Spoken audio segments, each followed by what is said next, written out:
Have you ever looked at all the rules in spiritual life and thought, if I have to stop this and avoid that and give up all these pleasures, what is even the point of living? Have you ever heard about precepts like not killing, not lying, not engaging in sexual misconduct, not taking intoxicants, and felt a quiet resistance rise up inside you, like someone was trying to put a leash on your life?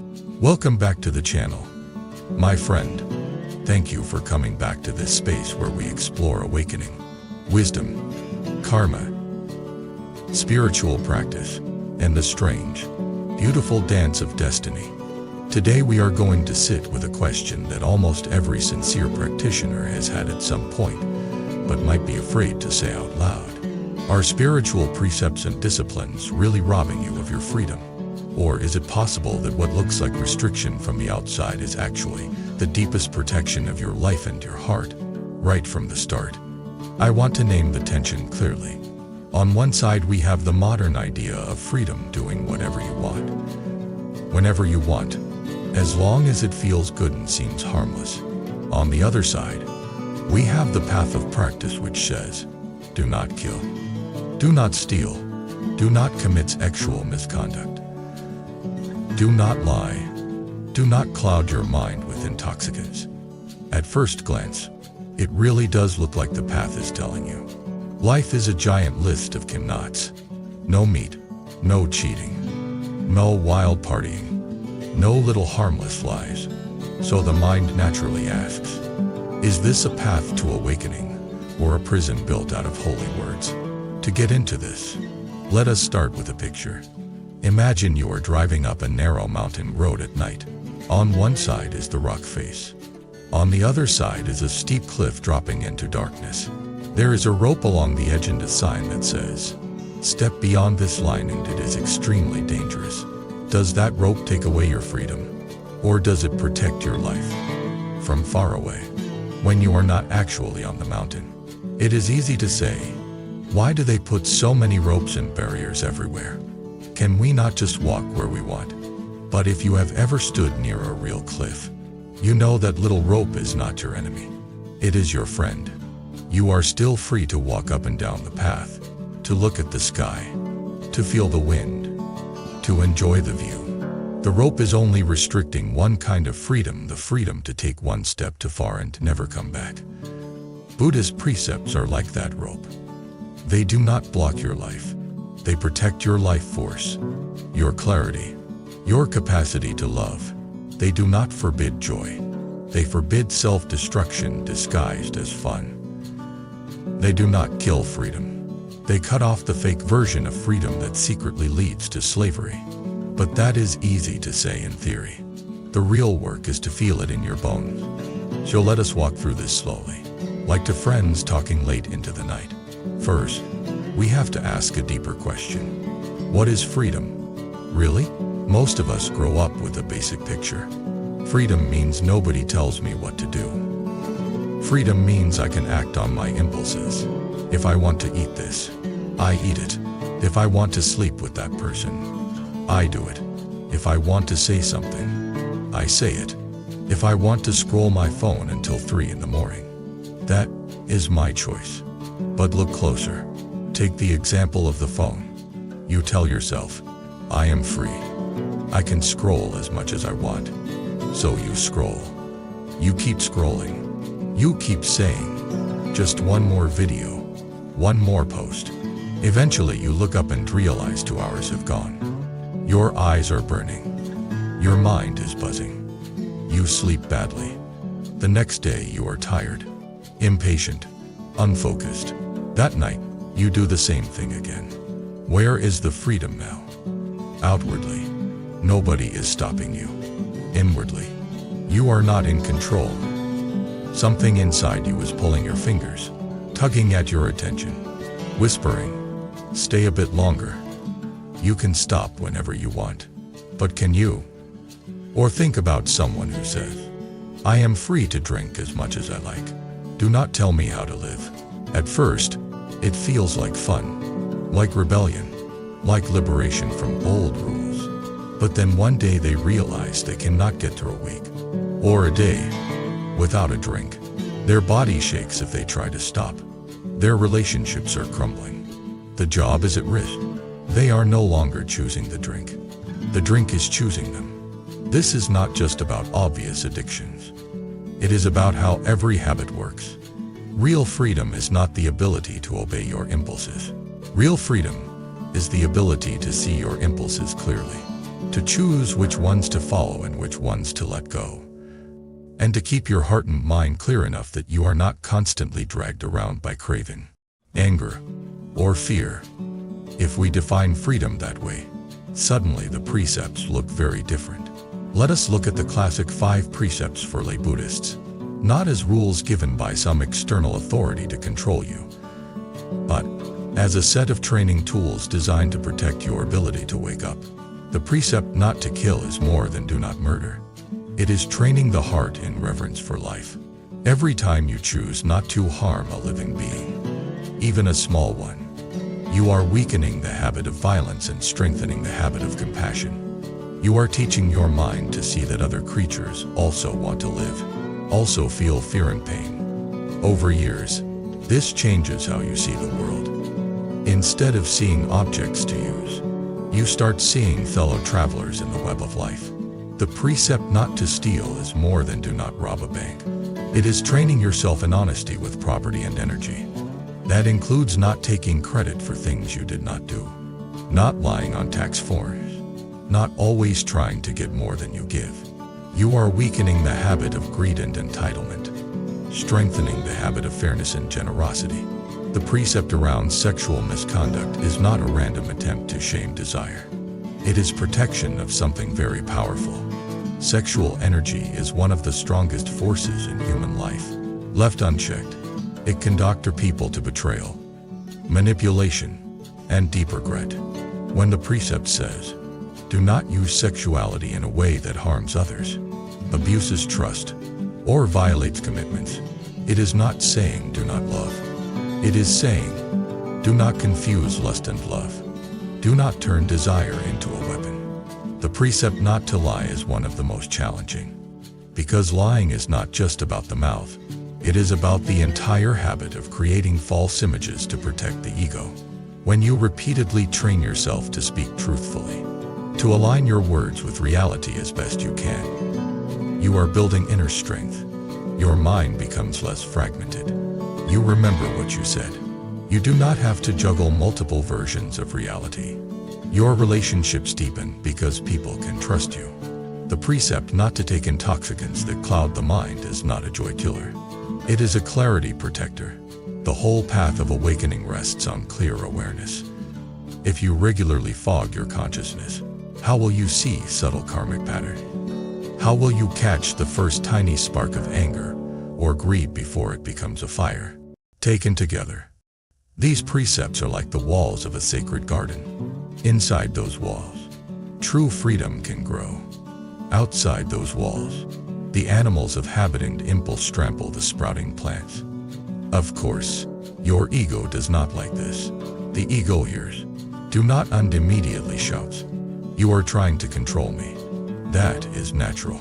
The ego is used to equating comfort with freedom.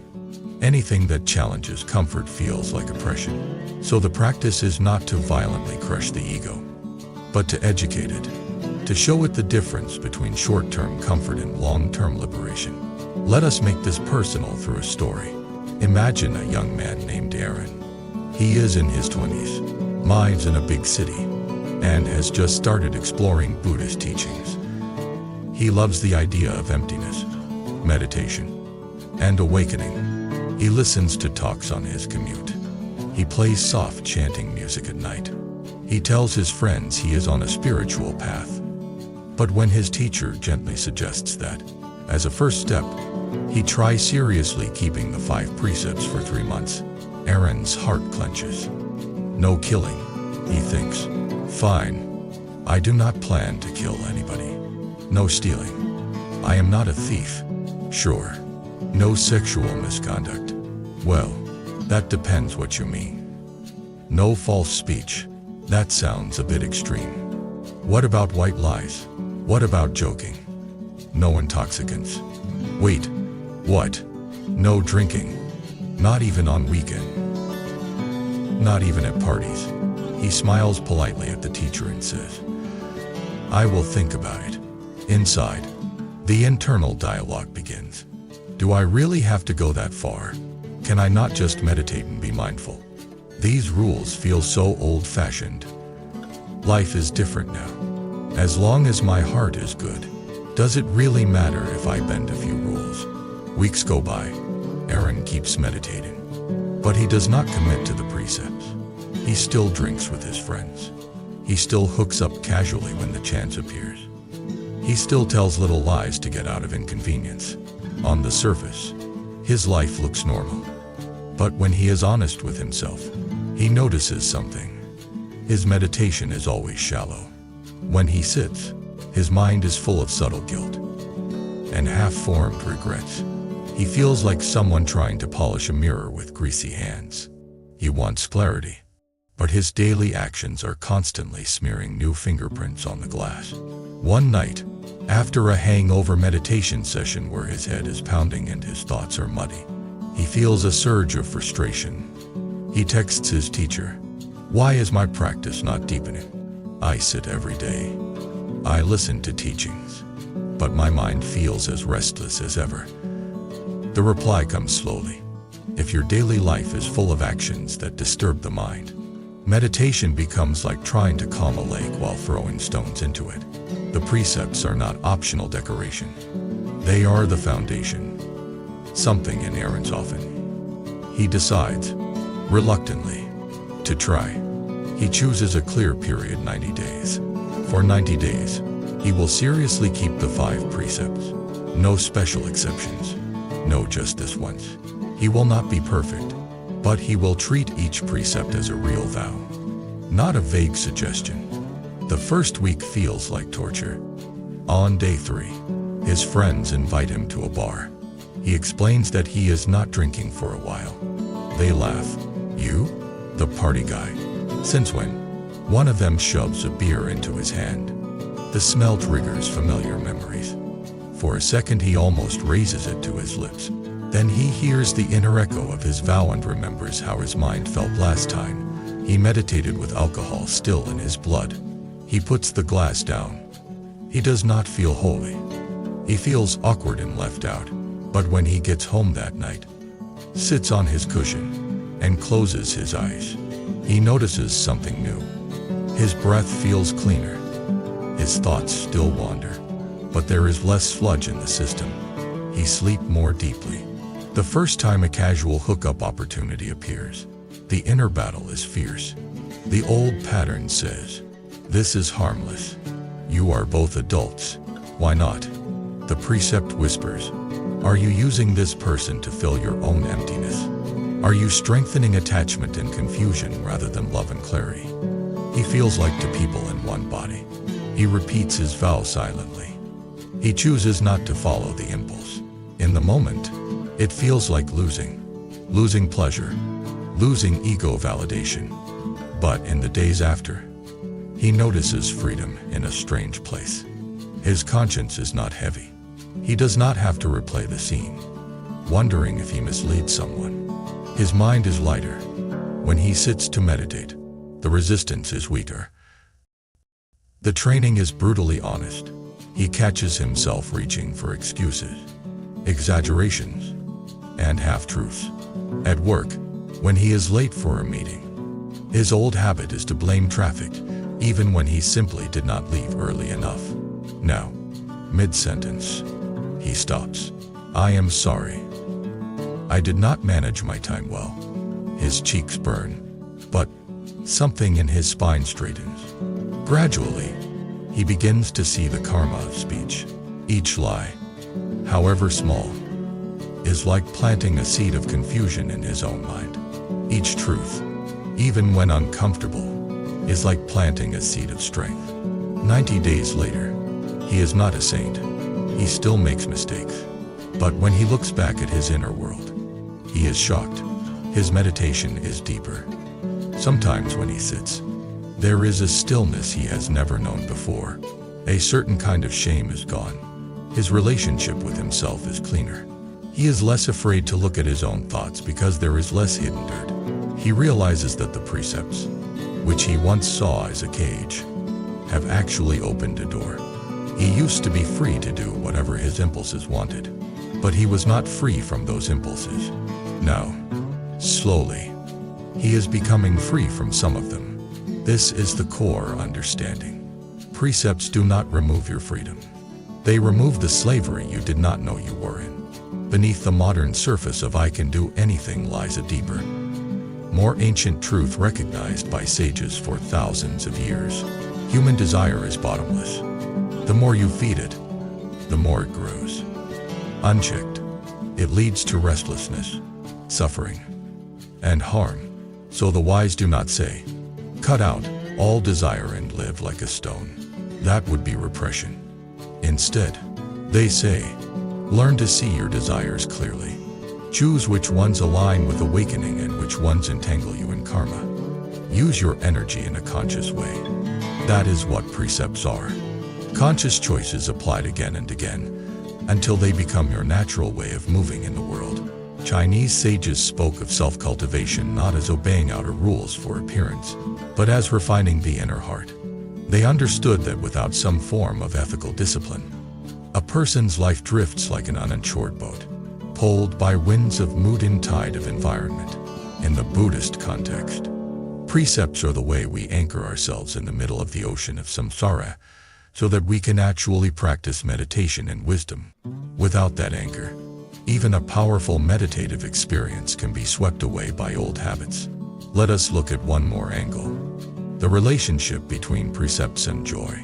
Because there is another misunderstanding we need to clear up.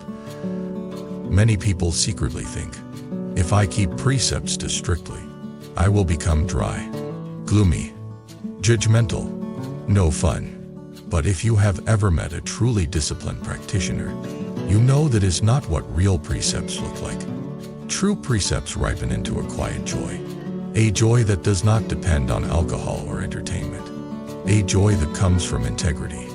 From sitting down at night and feeling, "Today I did my best to not harm, to not deceive, to not use others. My heart is not perfect, but it is becoming more honest." Precepts also open the door to a different kind of enjoyment. When your mind is not buzzing from substances, lies, and guilt, simple things become vivid. A cup of tea tastes more alive. A walk in the park feels more spacious. A conversation with a friend becomes deeper. The mantra you chant pierces more deeply into your heart. The sutras you read land on a calmer surface. This is why traditions often speak of bliss of blamelessness. It is not about being morally superior. It is about the natural lightness that comes when you are not constantly running from your own conscience. Of course, precepts can also be misunderstood in the other direction. Some people cling to them with harshness, using them as weapons to judge others or to torture themselves. That is also a trap. If you keep precepts only out of fear, "If I break this, I will be punished," or out of pride, "Look how pure I am compared to these ordinary people," then you are building another prison. The bars are not made of desire, but of self-righteousness and anxiety. That is not freedom either. Balanced precepts are held with wisdom and compassion. Wisdom knows why the precept exists. Compassion applies it gently, understanding the complexity of real life. For example, the precept of not lying does not mean you must tell a cruel truth in a harsh way that crushes someone's heart. It means you do not distort reality for selfish gain, but you can still speak truth with kindness, timing, and sensitivity. The precept about intoxicants does not mean you go around lecturing everyone about their drink at a dinner party. It means you take responsibility for your own clarity, and you inspire others by your example rather than by aggressive preaching. Sometimes people ask, what if I fail? What if I break a precept? The answer is, you will. At some point, in some way. You will, because we are all beginners compared to perfect awakening. The crucial thing is what you do next. Do you hide it, justify it, and keep going as if nothing happened? Or do you stop, admit it honestly to yourself, and when appropriate, to others, feel the pain it caused, and renew your vow. In Buddhist practice, repentance is not about beating yourself up. It is about turning around. You look clearly at the cause and effect. You feel regret not as self-hatred, but as love for yourself and others. You make a sincere commitment to do better. Then you move forward. Every time you do this with sincerity, the karmic knot loosens a little. Some practitioners find it helpful to link their repentance to specific actions. For example, if they break the precept of harsh speech, they might vow to spend extra time in mantra recitation, dedicating the merit to those they hurt. If they slip with intoxicants, they might avoid triggering environments for a while and strengthen their meditation practice. Over the years, this cycle of vow, practice, failure, repentance, and renewed vow becomes the way your character is slowly carved into a different shape, not forced into someone else's mold, but shaped into its own deeper wisdom. One powerful image from Buddhist teaching is that of tuning a musical instrument. If the strings are too tight, they break. If they are too loose, they produce muddy sounds. In the same way, discipline that is too harsh breaks the mind.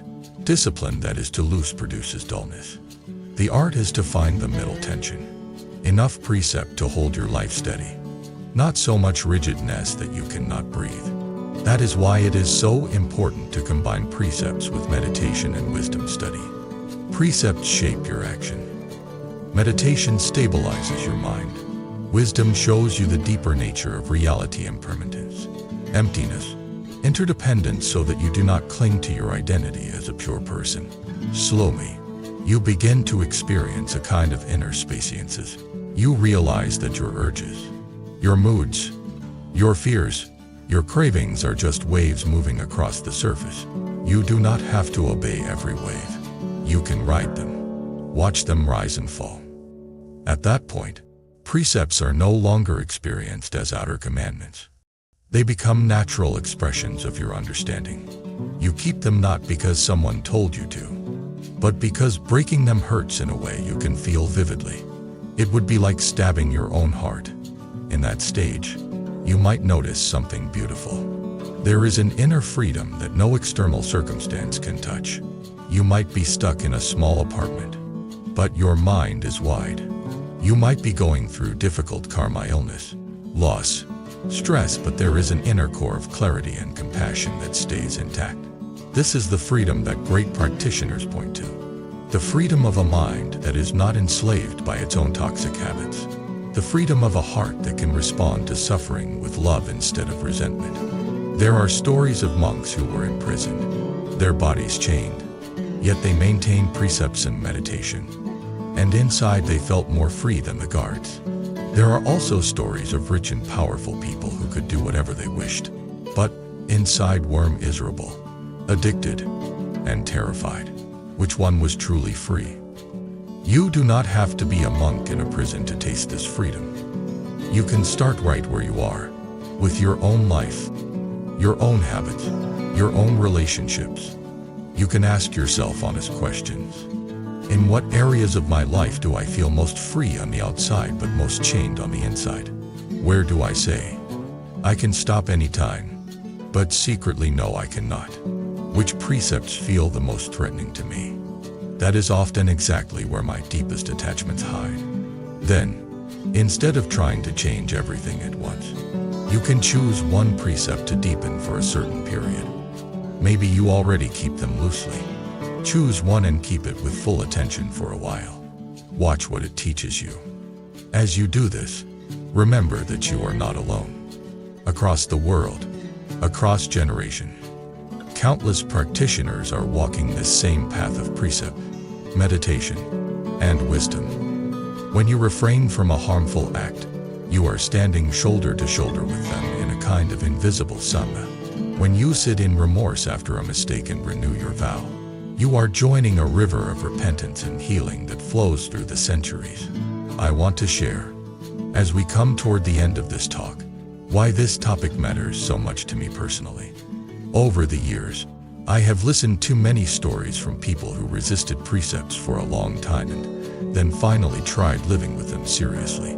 Almost all of them said some version of the same sentence. I thought these rules would make my life smaller. Instead, they opened up a bigger sky inside me. They felt more real. They felt less afraid. They felt more alive. One person told me, "I used to think giving up alcohol would make life boring. Now, I realize how numb I was all those years. Colors are brighter. Music touches me more deeply. My relationships are more honest. I thought I was losing fun. Actually, I was losing fog." Another said, "I used to flirt and cheat and juggle relationships because it made me feel powerful. But at night I felt hollow. When I finally committed to respecting the precept of sexual responsibility, it was scary. I had to face my loneliness. But slowly, I found a peace and depth and connection I never had before. The precept did not cut off my pleasure. It cut off my self-sabotage." Hearing these stories, I am always reminded that the Dharma does not give precepts to torture us. The Dharma gives precepts because the nature of cause and effect is exact. Harm multiplies harm. Care multiplies care. When we align with that truth, life begins to feel less like random chaos and more like a meaningful path. If you have had experiences with precepts, I would truly love to hear about them. Maybe you are just starting. Maybe you have been on this path for years. Have there been moments when keeping a precept felt painful in the moment, but later, you realized it saved you from deeper suffering? Have there been times when breaking a precept taught you a hard but important lesson? Sharing these stories can encourage others who are wrestling with the same doubts. For now, I invite you to sit quietly for a minute after this video style talk ends. Ask your heart, not just your mind, one simple question. What kind of freedom do I really want? Do you want the freedom to chase every impulse, even if it leads to confusion, regret, and pain? Or do you want the freedom to stand in the middle of your life with a clear mind, a soft heart, and a conscience that can look itself in the eye? If it is the second one, then precepts are not your enemy. They are your allies. They are the ropes along the mountain road, not to push you off the cliff, but to make sure you get to see the sunrise. If this long sharing has given you even one new angle on precepts and freedom, I would be grateful if you let me know in the comments. Tell me what came up for you. Did you feel resistance, relief, curiosity? Your voice may be exactly what someone else needs to hear today. If you want to keep exploring these deep questions about awakening, wisdom, karma, compassion, spiritual discipline, and the mysterious way our choices shape our destiny, remember to subscribe to the channel, like this video if it helped you, and share it with friends who might be walking the same path. If you feel called to support this work more steadily so we can continue creating long, heart-centered content like this, you are warmly invited to join as a member as well. Thank you for staying with me all the way to the end. May you discover, step by step, that true freedom is not the absence of guidance, but the presence of wisdom. May the precepts, instead of feeling like chains, reveal themselves to you as the quiet, steady hands that keep you from the cliff and guide you toward the open, endless sky of awakening. There are moments when you see something, and your heart simply whispers, "This one is meant for me." Bracelet carries more than beads. It carries intention, protection, and quiet strength. Something to guide your thoughts and keep your spirit steady. If you felt that gentle pull toward any of the bracelets shown, the purchase link is waiting in the description, and the full collection is displayed on our channel store. Follow your intuition. It rarely leads you wrong.